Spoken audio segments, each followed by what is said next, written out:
Okay, good afternoon. Today I will be discussing the bare necessities of your first book. The bare necessities of your first book. The necessities of your first book. First, your content needs to be clear, compelling, and well thought out. I would aim for 35 to 50 pages or more. You want to write your book about things that you know well. As they say, write what you know. Keep the pages readable and digestible. Make it pleasant to look at. And have organized pacing. Pacing is very important. And if you want to quickly publish, go for a shorter length book. Get clear about your genre. Your genre is what category your book is located in. That could be a fiction or nonfiction. It could be poetry. It could be essays. It could be memoirs. It could be a cookbook. You pick which one you want it to be into. So the genre is it could be a memoir, it could be a short story collection, poetry collection, fiction, nonfiction. You want to have a great title. A title is catchy, it's memorable. It's like something like, the book Eat That Frog or The 4-Hour Work Week. These are memorable titles. They're things we can always remember and think, yeah, that was interesting to read, Some titles like Educated, very simple one-word title, but the book has so much in it. It's just so real. It's just so dense and so interesting.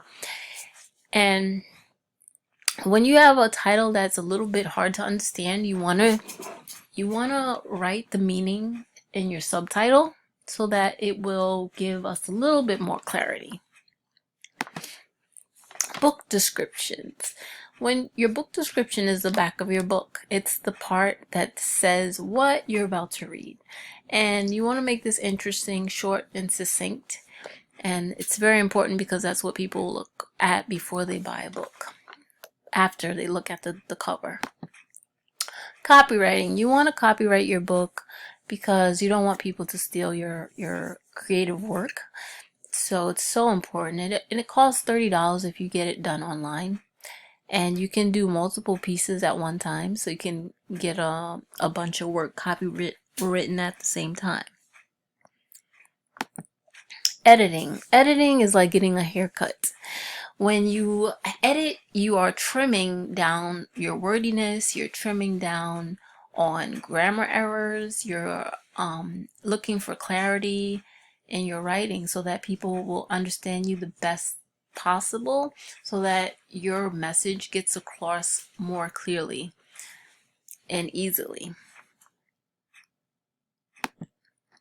Your bio. Your bio is about you. It's something, it should be interesting, could be short and sweet, and it goes in the back of your book. On the back page, there's a little piece that will be about you. Okay.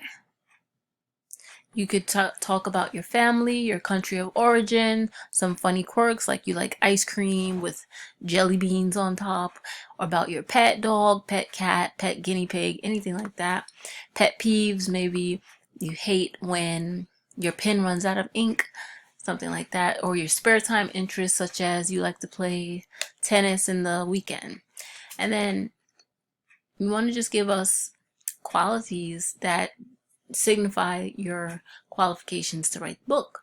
So whatever you're writing about, you could say, well, I do this and that, and it relates to my topic, and you just keep everything in alignment. And it doesn't have to be extensive, just simple. And you can also write about your passions and your hobbies. All right, time put in. Put in the time. It's very important. Weekly, daily, putting in and logging how much time you put in towards writing your book and making sure that you're getting in a certain amount of words, certain amount of pages, accomplishing every little task you need to accomplish, keeping track of how much time you spend on your work. ISBN numbers. This is the number on the back of the book. It allows you to sell the book and allows it to be put out in stores because the number has a barcode and it's very recognizable, and it puts your book in the system. So some optional keys to up-level your book would be getting a headshot, a nice headshot, getting index reference page. If you have a lot of long words or words that are not really familiar to your readers, then you want to have a reference page, and also to help find different topics that you talk about in your book. If your book is very long and extensive and you want to give people a shortcut to find certain topics, you want to have a forward page. A forward page is a person that has achieved a lot, gives credit to your book and that they enjoyed it and that they think it's worth a read. And then there's positive reviews, such as your fans. If you've given your book to other big names, they can write a review for you. And so that's the end of this presentation, and I hope that was very helpful. Thank you.